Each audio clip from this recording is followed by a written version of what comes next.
끝났다 이렇게 생각했더니 또 그렇지도 않은가 보네요. 오늘 이렇게 폭우가 쏟아지고 내일까지 계속 비가 이루어질 거라 예보가 있습니다. 우리나라 여름철에 장마가 지나면은 이제 불볕더위가 본격적으로 시작이 되고 아마 8월 말까지 굉장히 무더운 날씨가 이루어졌죠. 작년에도 굉장히 더웠다는 거 여러분들 아시죠? 9월까지 더웠어요. 굉장히 더웠는데 오늘 이렇게 비가 내려서 조금 시원하기는 하지만은 또 이렇게 습도가 올라가니까는 좀 짜증이 나고 그렇습니다. 습도도 높고 기온도 높은 길을 15분 이상 걸어가면은 굉장히 목이 마릅니다. 어떨 때는 지나가다가 옆에 작은 슈퍼나 이런 데에 이렇게 사이다, 콜라 이런 것들이 눈에 띄면은 들어가서 한 잔 진짜 마시고 싶어요. 사이다 한 잔만 마셔도 참 이렇게 그냥 그 무더웠던 그런 것들이 쫙 씻겨 내려가고 좋을 것 같지요. 우리가 흔히 말 한마디를 통해서 많은 사람들의 마음을 후련하고 시원하게 해주는 것을 사이다 발언이다 이렇게 말합니다. 사이다 청량음료가 갖는 그 특별한 기대가 있잖아요. 노련한 정치인들은 말 한마디를 통해서 천냥빚을 갚는 것처럼 사이다 발언을 해서 국민들에게 희망을 주고 또 속이 후련하다 이런 이야기들을 합니다. 오늘 혹시 이 무덥고 습한 날씨에 사이다 설교를 기대했는지 모르겠어요, 여러분들이. 그러나 그런 설교는 없습니다. 기대하지 마세요. 사이다라는 것이 사실은 설탕물입니다. 먹으면은 조금 지나지 않으면은 더 큰 갈증이 온다고들 그러지요.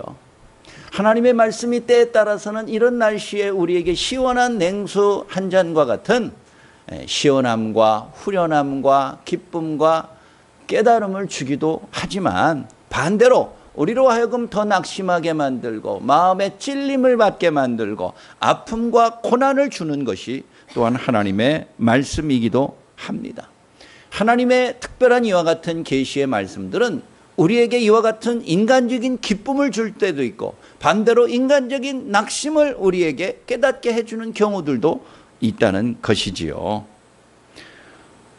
우리가 지난주까지 전도서에 대하여서 15번 동안 말씀을 살펴보았습니다. 오늘부터는 8월 말까지 6주에 걸쳐서 주님의 말씀, 특별히 주님의 기적과 관계된 말씀과 사건들을 중심으로 함께 살펴보았으면 좋겠습니다. 모든 사람들이 날마다 기적을 꿈꾸며 살아갑니다. 다른 사람들에게는 감히 일어날 수 없는 그것을 내가 아무리 노력하고 내 힘으로 이룰 수 없는 그것이 내 삶에서 내게만 이루어지고 벌어지기를 많은 사람들이 꿈꾸며 살아갑니다. 과연 기적이란 무엇입니까? 과학적으로 할 수 없는 이루어질 수 없는 그 무엇이 내게 일어나는 것이 그게 과연 기적일까요? 아니면 얼마든지 일어날 수 있는 일인데 여전히 내게 일어나지 않는 그 평범한 그것이 기적일까요? 신약 성경의 사복음서에는 38번에 걸친 예수님과 관련된 기적의 사건이 있습니다. 다 나름대로의 그 사건의 독특한 의미와 하나님의 뜻이 담겨 있기는 합니다만은 그 중에서 6가지의 사건을 특별히 골라서 그 기적을 통한 하나님의 뜻, 그리스도가 우리에게 누구인가 우리와의 관계를 다시 한번 정립하는 그러한 시간이 되기를 바랍니다. 오늘은 첫 번째 시간으로서 한 중풍병자를 고치신 이적 기적의 사건에 대해서 집중하고자 합니다. 어느 날 예수님께서 가난한 가버나움의 한 집에서 모여든 많은 사람들에게 복음을 전하였습니다.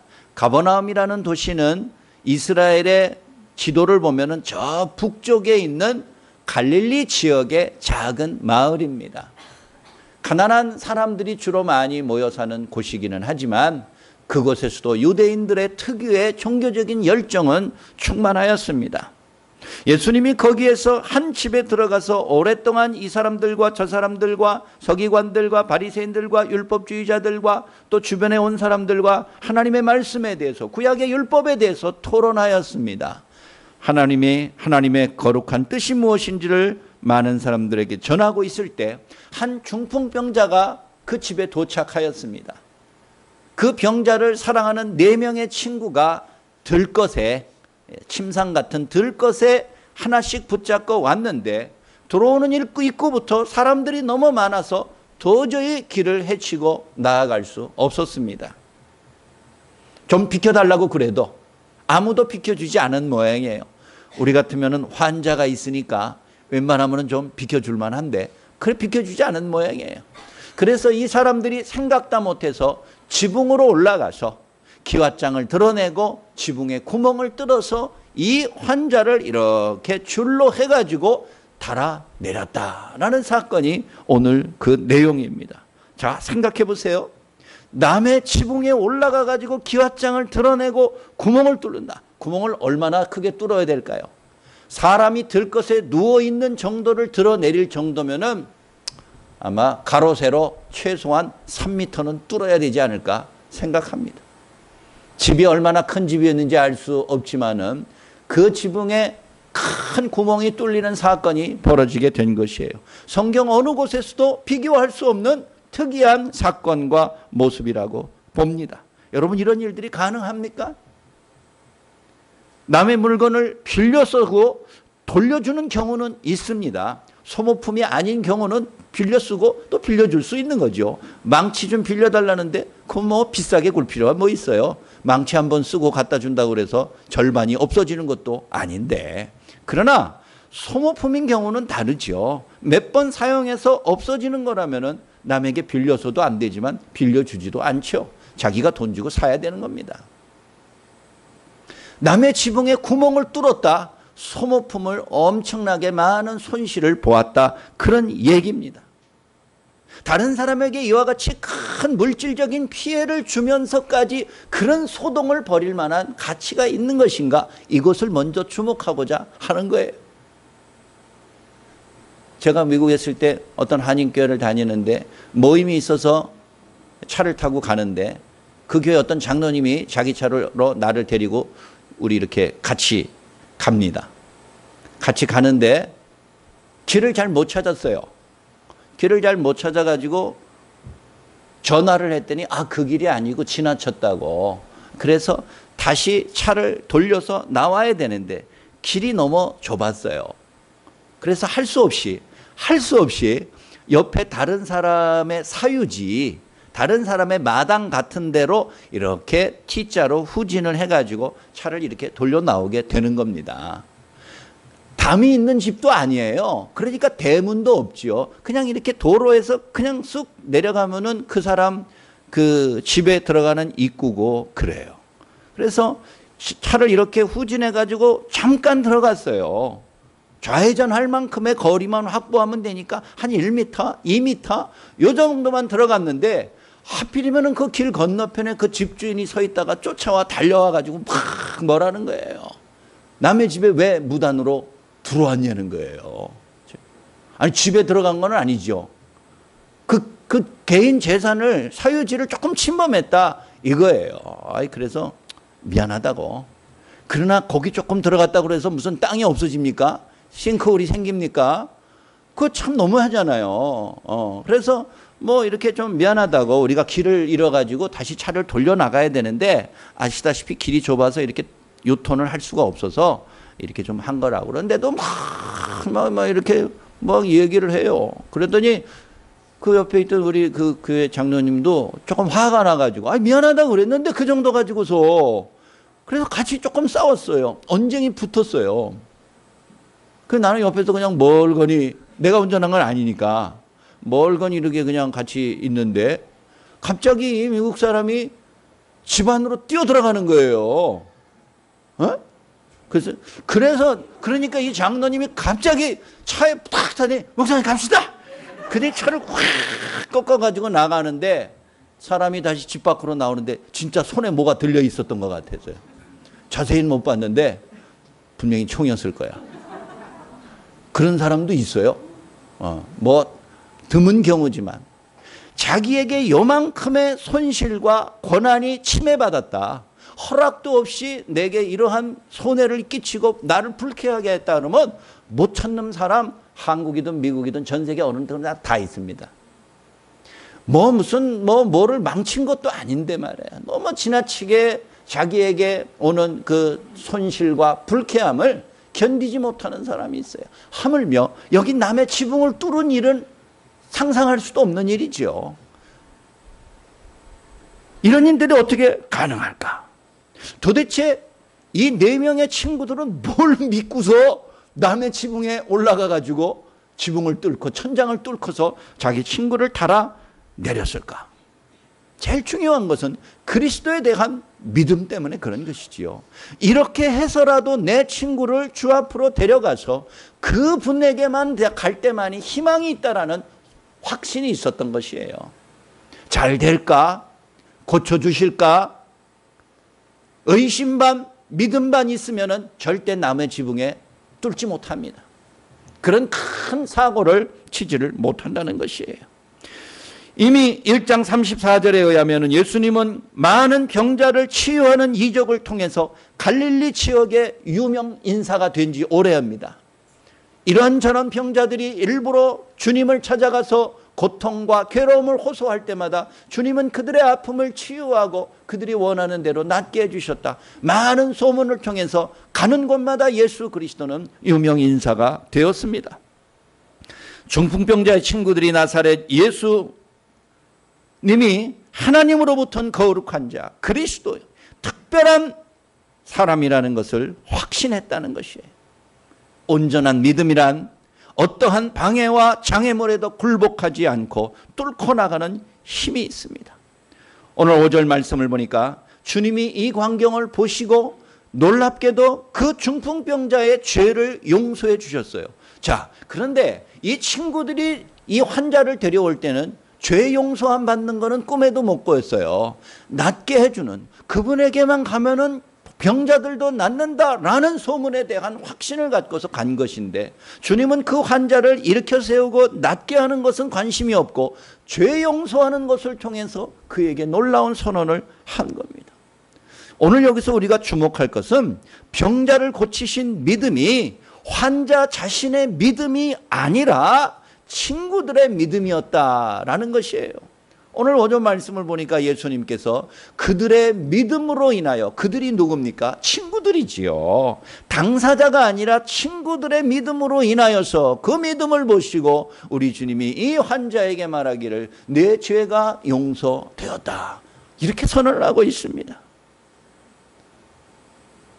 그들은 어떻게 남의 지붕을 뚫을 수 있었습니까?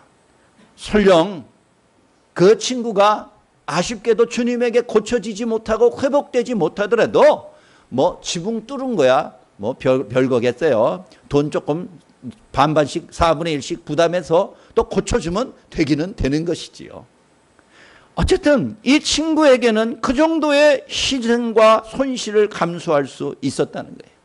그들에게 있어서 가장 시급하고 가장 중요한 것은 친구의 안전과 회복과 병고침을 받는 은혜요. 이 기회를 놓쳐서는 안 된다는 확신이었던 것입니다. 그들에게 있는 많은 손가락질과 그 사람들도 아마 총 들고 나왔었는지 몰라요. 누가 감히 우리 집에 구멍을 뚫는가, 지붕을 드러내는가. 그러나 그런 희생을 기꺼이 감수합니다.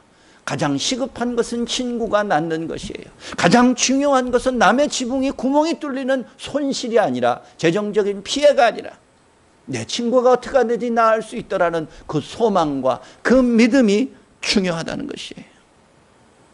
제가 어렸을 때 주일학교에서 배운 노래 중에 이런 가사의 것이 하나 있습니다. 천국은 손잡고 들어가는 곳이 아니에요. 이런 가사의 어린이 노래가 있었어요. 천국은 손잡고 들어가는 곳이 아니다. 손을 이렇게 잡는 거 말이에요. 예? 옆으로 잡아서 일렬횡대로 쭉 이렇게 서잖아요. 애들 놀 때. 옆으로 이렇게 손잡고 들어가는 것이 아니다. 나 어렸을 때 그게 무슨 뜻인지 잘 몰랐어요. 천국은 손잡고 가는 것이 아니다. 그러면 손 놓고 가는 것인가? 근데 의미가 진짜 그랬어요. 천국은 손을 잡고 같이 들어가는 것이 아니라 그런 뜻이에요. 손을 놓고서 그냥 자기 혼자 들어간다. 그런 의미예요. 무슨 말인지 아시겠죠? 그냥 옆에서 손을 잡으면 같이 따라 들어가는 것이 아니라는 거예요. 내 믿음을 가지고 하나님 앞에 내과 심판을 받아서 하나님에게 구원이 결정되는 것이지, 믿음 좋은 우리 엄마의 손 잡는다고 그래서, 믿음 좋은 선생님의 치맛자락 붙잡고 있는다고 그래가지고 같이 묻어서 속된 말로 천국에 들어가는 것이 아니라는 거예요. 천국은 일렬 횡대가 아니라 한 줄로 서는 일렬 종대인가 봅니다. 한 사람 한 사람 자기의 믿음을 가지고 심판을 받을 것입니다. 맞습니다. 복음의 진리입니다. 누구도 자기의 믿음을 다른 사람의 믿음으로부터 빌려올 수는 없는 겁니다. 다른 사람의 믿음이 나를 구원해 시켜줄 수는 없는 것이에요. 그런데 오늘 여기에 보니까 복음과 약간 상반된 말씀을 하십니다. 친구들의 믿음을 보시고 이 사람의 죄 용서함의 은혜를 베풀어 주셨다. 좀 안 맞지 않습니까?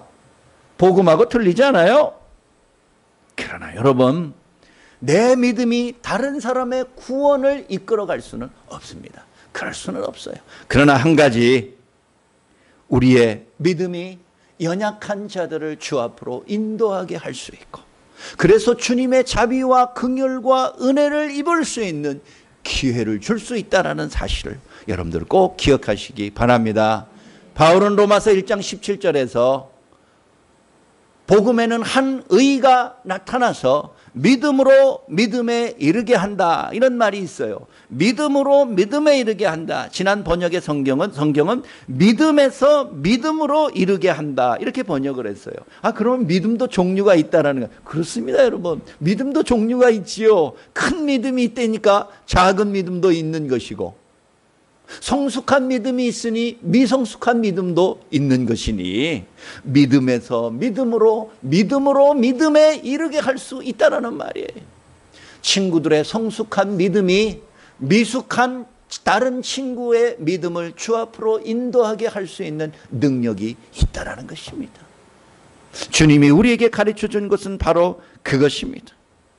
때에 따라서는 우리의 작은 믿음들이 하나 둘 모이고 쌓여서 기대할 수 없는 큰 산을 옮길 만한 역사를 벌일 수 있다는 것을 여러분들 꼭 기억하시고, 내게 주신 참된 소망의 은혜를 끝까지 붙잡고 나가는 삶이 되시기를 간절히 바랍니다. 두 번째는 우리 호사다마라는 옛말이 있습니다. 좋은 일이 있으면은 꼭 그 안에 여러 가지 또 나쁜 무엇이 숨어 있다, 그런 내용이지요. 예수님께서 전하시는 천국 복음과 행하신 이적에 항상 기쁨과 영광과 즐거움과 감사만 있었던 것은 아닙니다. 이 놀라운 현장에 있었던 일부 바리새인과 서기관들은 내내 마음이 불편했어요. 자기들이 주님과 함께 모여서 율법에 대해서 논쟁하는데 감히 어떤 누가 천장에 구멍을 뚫고서 환자를 달아내리고, 그런 무례하고 그런 잘못된 일들을 행하는 것도 우리 주님이 제지하지 않고 가만히 내버려 두었다가 마지막에 한다는 말씀이 내 죄가 용서받았다, 이렇게 말하니까 거기에 있었던 율법자들의 마음에 큰 불편과 괴로움이 있었던 것이에요. 율법주의자들은 가뜩이나 예수님에 대하여 불만이 많았습니다. 왜? 그들이 지금까지 수백 년 동안 가르쳐왔던 율법의 내용과 예수님이 가르치는 율법의 내용이 달라요. 똑같은 모세의 율법인데 그들은 이렇게 가르쳤지만 주님은 그 율법에 대해서 다른 모습으로 가르치니 주변의 사람들이 예수님의 말씀을 더 좋아했어요. 그리고 마음속에 예수님을 더 권위 있고 권세 있는 특별한 분으로 여기기 시작했어요. 그러니 그들의 마음이 좋을 리가 없는 것입니다. 그들의 마음을 결정적으로 상하게 한 것은 예수님께서 그 환자에게 내 죄가 용서함 받았다, 사해졌다, 죄 사죄의 은혜를 베풀어 주셨다는 것이에요. 바리새인들의 모습이 폭발하기 시작하기 직전입니다. 속으로 부글부글 끓었어요. 주님의 이 권세 있고 권위 있는 말, 모여든 수많은 사람들이 있기 때문에 자기들이 겉으로는 불평하지 못하지만 속으로는 이렇게 말했다고 그랬습니다. 도대체 이 사람은 누구길래 자기가 뭔데 죄를 용서하느니 마느니 하는가? 죄를 용서할 수 있는 분은 오직 하늘에 계신 하나님 한 분뿐이신데 자기가 죄를 용서한다 이렇게 말하는 거니 이거는 하나님을 모독하는 것이다, 신성을 모독하는 것이다. 마음속에 이런 불평과 원망이 있었습니다. 저는 이 말씀을 대할 때마다 가끔 이런 엉뚱한 상상을 합니다. 그때 그 지붕을 뜯은 그 사건이 있을 때 집주인은 도대체 뭐 하고 있었을까? 예? 저는 꼭 성경에 없는 것들을 상상하기 좋아해요. 나중에 천국 가면 물어볼 게 많습니다. 집주인은 그때 어떻게 반응했을까? 뭐 성경에 특별히 언급이 없네요. 그럼 집주인은 어떤 사람이었을까? 틀림없이 바리새인이나 서기관이나 유력한 사람이었을 것입니다. 가난한 사람들이 모여있는 집에 예수님이 갈 때 율법주의자들 절대 가지 않습니다. 안 갑니다. 거기 왜 갑니까? 그러나 특별히 예수님을 시험하거나 도대체 저가 누구인가를 알아보고 시험하기 위해서 자기 집으로 바리새인들이 가끔 초대합니다. 권세 있는 사람들이 초대하고 또 권력 있는 율법주의자들을 초대해서 이렇게 저렇게 청문회 하듯이 질문하고 따지고 확인하는 그런 일들이 성경에 몇 번 나옵니다. 오늘 여기 집주인도 분명히 그런 유력한 율법주의자였을 것이에요. 자기 집에 천장이 뚫어지는 모습을 보면서 과연 어떤 생각을 했을까? 화를 내면서 배상을 요구했을까? 예수님을 율법의 잣대로 심판하고 정죄하려고 했던 사람들과 같은 마음을 품고 있었을지 몰라요. 결론은 이 사람들 모두가 다, 율법주의자들 모두가 다 여기에 절망에 빠져 있는 중풍병자에게는 아무 관심이 없었다는 거예요. 그냥 자기들의 집에 구멍이 뚫리고 재산상의 큰 손실을 보았다는 것이 그들에게는 가장 큰 관심사였다, 그 말입니다. 프랑스의 한 시골 마을에서 있었던 사건입니다. 그 시골 마을에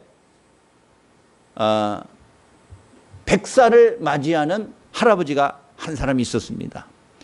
시골이라 장수하는 노인들이 많았지만 그래도 100세까지 사는 것이 특이했나 보죠. 처음 그런 사람이 있어서 온 마을 사람들이 교회 앞마당에 모여서 그렇게 큰 장소가 없으니까 천막을 치고서 마을 사람들을 초대해서 잔치를 벌였다는 거예요. 그런데 거기에 많은 노인들이 참여하였는데 그 잔치가 시작된 지 얼마 되지 않았는데 그 참석객 중 한 사람이, 한 노인이 입에 피를 쏟으면서 쓰러졌어요. 너무 놀라서 마을 사람들이 다 달려들어가지고 그 노인을 살리기 위해서 이렇게 애를 쓰고 저렇게 애를 쓰고 그냥 온몸에 다 그 피가 범벅이 돼가지고 마을 사람들이 그냥 다 모여가지고 그 사람을 앰뷸런스도 없던 시절에 다 들것에 실어가서 온 마을 사람들이 먼 병원까지 데리고 갔다라는 거예요. 그날 100세 잔치는 다 파장이 됐을 것입니다. 다 그냥 없어져 버렸을 거예요. 그런데 더 놀라운 것은 그 교회에 온 모든 사람들이 우리가 마땅히 해야 될 일을 했다 자부하고 불평하는 사람이 하나도 없더라는 거예요.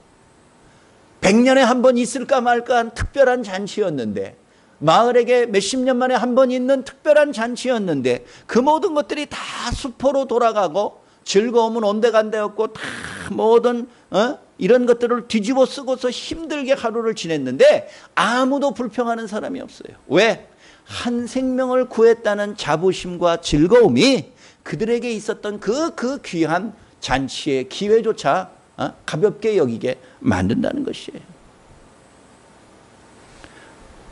우리 한국 영화에 얼마 전에 유행했던 그 말, 유행하는 말, 무엇이 중헌디? 여러분, 무엇이 중요합니까? 무엇이 중요합니까? 잔치가 그렇게 중요합니까? 한 사람이 옆에 죽어나가도 잔치가 중요합니까? 한 생명을 살리는 것이 잔치 10번 여는 것보다 더 중요하지 않습니까? 오늘 여기 율법주의자들은 지붕이 뚫어지는 것에 대한 관심이 있고 때에 따라서는 죄 용서함의 권한이 누구에게 있는가, 그런데 관심이 있어요. 율법을 해석하는 일에만 관심이 있지, 그 환자가 죄 용서함을 받든 그 환자가 정말 들것에서 일어나든 그런데 관심이 없어요. 여러분, 무엇이 중요합니까? 무엇이 시급합니까? 오늘날 신자와 교회들에게 주는 메시지가 큽니다. 교회는 뭘 중요하게 여깁니까? 지붕 뚫어지는 것 중요하게 여기지요. 누가 우리 교회에 감히 구멍 뚫어가지고 재산상의 손실을 입혔는가 CCTV를 돌려서라도 찾아내려고 애를 씁니다. 사랑하는 여러분, 누가복음 15장에 유명한 100마리 양 중에서 한 마리의 잃은 양을 찾은 사건에 대한 비유가 나옵니다. 그때 7절에서 예수님이 이렇게 말합니다. 죄인 한 사람이 회개하면 하늘에서는 회개할 것 없는 의인 99으로 인한 것보다 더 기쁨이 크다. 99마리가 중요합니까? 한 마리가 중요합니까? 99마리가 당연히 중요하지요. 한 마리를 포기해서라도 99마리를 지켜야 되는 거지요. 그런데 우리 주님은 반대로 말합니다. 한 마리가 돌아오고 한 사람이 회개하고로 죽게 돌아왔다면 굳이 회개할 필요 없는 99명의 사람, 의로운 사람들보다 하늘에서는 더 큰 잔치를 베풀 것이라는 거예요. 한 영혼에 대한 주님의 관심과 주님의 사랑이 얼마나 깊다라는 것을 알아야 됩니다. 우리 새로운 교회, 또 우리 사랑하는 여러분, 우리들의 관심이 어디에 가 있습니까? 재산상의 손실에 가 있습니까? 내 것을 지키는 것에만 관심이 있습니까?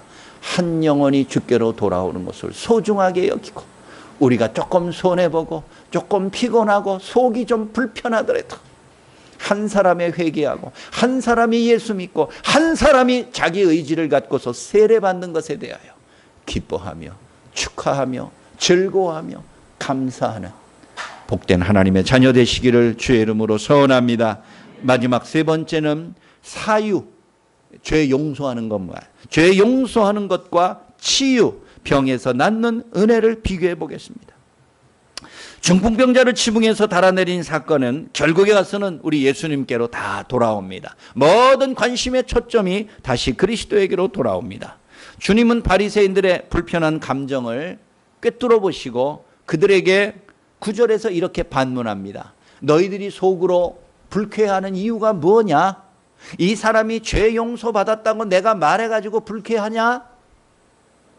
한 사람에게, 이 사람에게, 이 절망에 빠져있는 이 불치의 환자에게 내 죄가 용서받았다라고 하는 말과 네가 병에서 나아서 일어나보라 라는 말 중에서 어느 말하는 것이 더 쉽겠느냐? 대답해보라. 우리 주님이 느닷없이 그들에게 말합니다.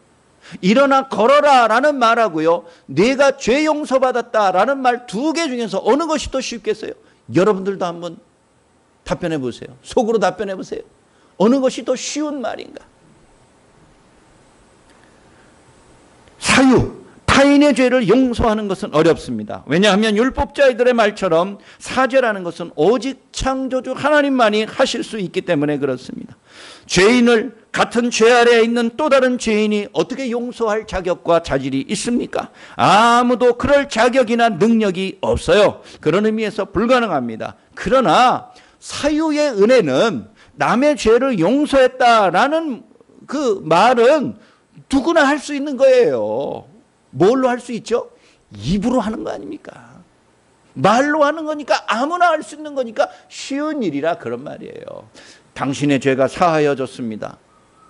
삼척동자도 다 그렇게 말할 수 있어요. 사해졌는지 안 사해졌는지는 그건 나중에 따져볼 문제고, 사해졌는지 안 사해졌는지 누가 감히 옆에 사람이 판단하겠어요?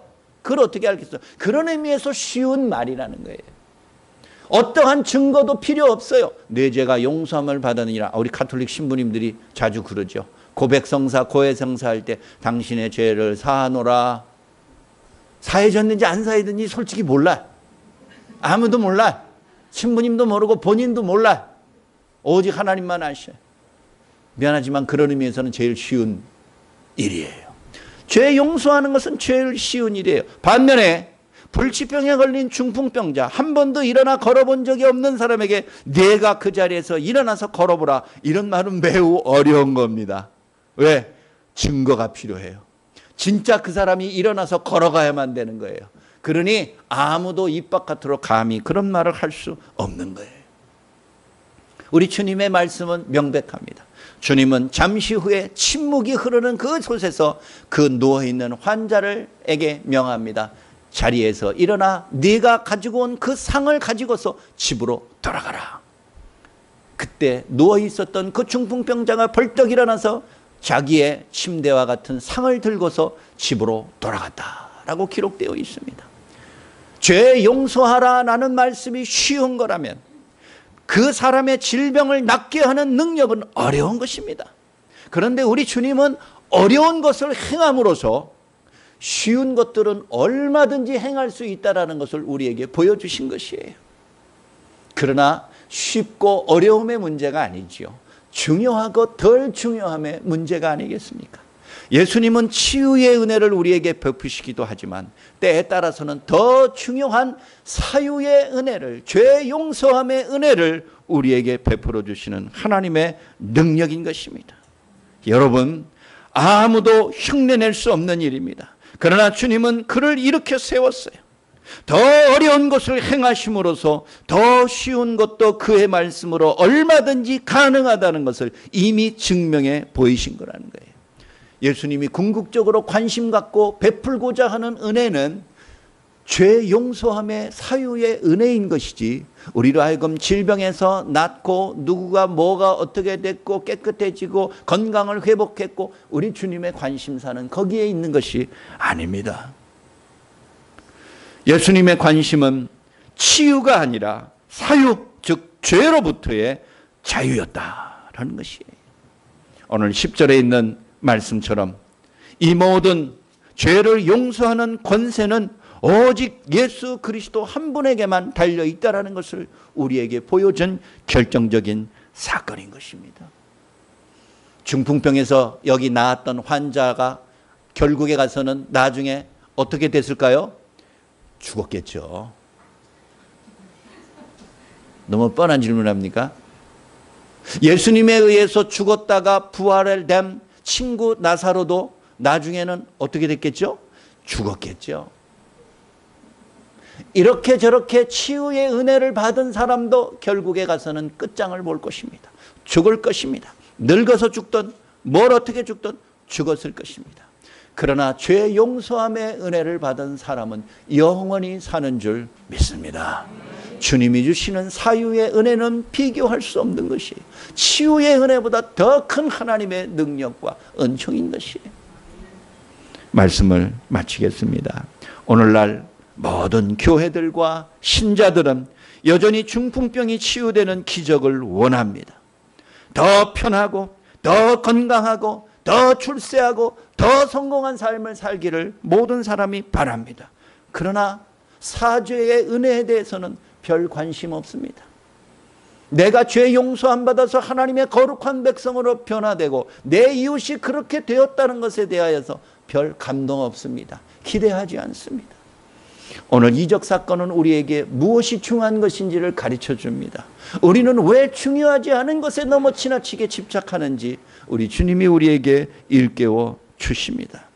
예수님이 이 땅에 오신 것은 우리를 구원하시고 우리를 하여금 죄로부터의 자유를 주시기 위해서 오신 것이지, 중풍병을 낫게 하고 열병을 낫게 하고 감기를 낫게 하기 위해서 이 땅에 오신 것이 아닙니다.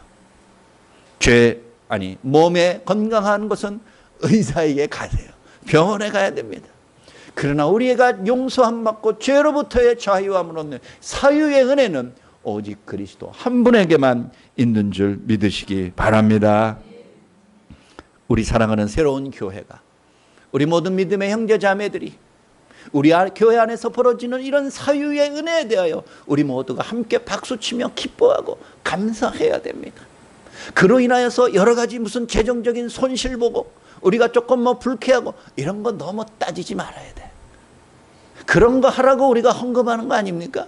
그런 일들 벌어지게 하기 위하여서, 구원의 역사가 우리 눈앞에 이 교회 안에서 벌어지게 하기 위해서 우리가 시간 내서 여기 참여하는 것이고 돈 내서 헌금하고 다 그러는 겁니다. 그런 데 쓰라고 있는 것이지요. 오늘날 이 시대에 많은 사람들이 물질적인 것과 육체적인 것에 너무 지나치게 관심 갖고 집착하며 살아갑니다. 오늘 주님의 이적의 사건을 통해서 무엇이 중요한 것인가? 치유보다 사유의 은혜가 더 중요한 것을 깨닫고서 오늘도 우리의 몸뿐만 아니라 우리의 마음을 깨끗하게 하시고 구원의 은혜로 정결케 하시는 주님의 놀라운 능력과 그 위대하신 은혜를 다시 한번 사모하고 그거를 소망하면서 승리하시는 여러분들의 삶이 되시기를 주의 이름으로 축원합니다. 자비하신 아버지 하나님, 우리가 연약하고 불쌍하고 근심 가운데 살아가지만 우리가 진정 깨끗함을 입어야 되는 것은 우리의 육체가 아니라 우리의 영혼인 줄 분명히 믿습니다. 모든 사람들이 날마다 자기에게 기적을 꿈꾸며 살아가지만 내가 하나님 안에서 구원받고 성령으로 새로운 피조물이 되었다는 이 비교할 수 없는 기적에 대해서는 왜 관심을 갖지 않습니까? 왜 가치를 두지 않고 왜 그것에 대하여 감사하고 찬양하지 않습니까? 오늘 말씀을 통해서 무엇이 중요하고 무엇이 시급하고 어떤 것이 교회의 사명이고 어떻게 하는 것이 신자의 자세인 것을 다시 한번 일깨워 주심을 감사합니다. 은혜 가운데 살아갈 수 있도록 인도하시며 오늘도 그 사죄의 은혜와 사유의 은혜를 충만하게 누리는 것에 대하여 기쁨과 감격이 넘치는 우리의 삶 되게 하여 주옵소서. 우리 주 예수 그리스도 이름으로 간절히 기도하옵나이다. 아멘. 자, 같이 일어나셔서 268장 부르겠습니다.